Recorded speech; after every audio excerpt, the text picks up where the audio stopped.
Čo keby som vám povedal, že najpredávanejšia videohra na svete nevznikla vo veľkom štúdiu s miliónovým rozpočtom? Nevytvorili tým stoviek dizajnerov a programátorov. Stojí za ňou len jeden jediný človek. Jedna izba v Štokholme a kopa digitálnych kotiek. Toto je príbeh o tom, ako vznikol Minecraft. Píše sa rok 2009. Švédsky programátor Markus Persson, v online svete známy pod prízvukom Noč, má 30 rokov a chce vytvoriť niečo vlastné.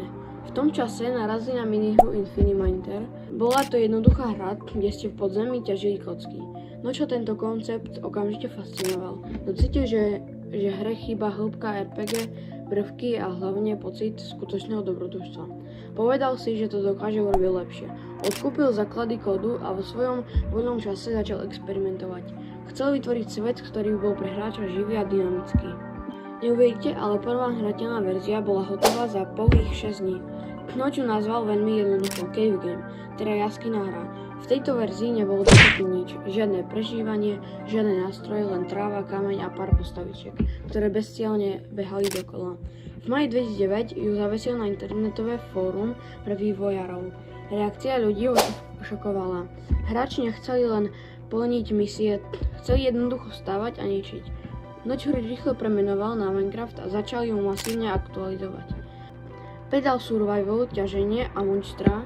Mimochodom, ikonický creeper vznikol úplným omylom, keď Noč popletol kód pre model a prasaťat a omylom ho otočil na výšku. Okolo hry sa okamžite vytvorila obrovská komunita. Hráči začali svoje šialené stavby nahrávať na vtedy začínajúci YouTube.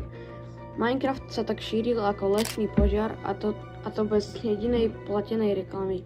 Keď v roku 2001 vyšla oficiálna plná verzia, z Noča bol zrazu milionár a celosvetová celebrita. Tento obrovský úspech a neustály tlak komunity ho však začali psychicky vyčerpávať.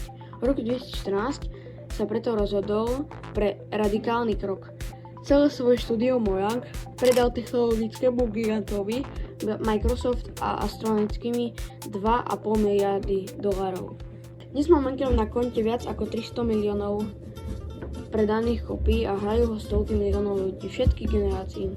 Dokázal celému svetu, že super moderná grafika nie je všetko, tým najsilnejším herným motorom je totiž naša vlastná predstavivosť.